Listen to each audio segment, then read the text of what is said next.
Ինչն է թռչունների հետ լավ, որ իրենք կան ամենուր եք, նույնիսկ քաղաքում։ Այ հիմա ես այս թռչուններին նկարում եմ ընդամենը 2 անգամ խոշորացումով եւ դուք կարող եք տեսնել, թե իրենք ինչքան լավ են երևում։ Ես էլի հիմա կնկարեմ իրենց ու կբացատրեմ, թե իրենք ով են։ Եվ ես հիմա նույն ձևով կպատկերեմ այս թռչնին եւ կբացատրեմ իր հատկանիշները։ Ընդհանուր առմամբ իր մարմինը էլի տենց բեժ մարմնագույն է,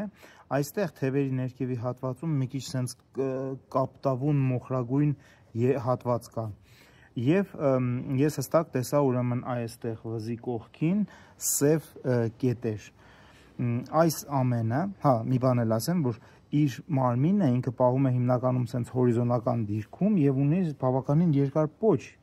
մարմնին համեմատ։ Այս ամենը մեզ ասում է, որ սա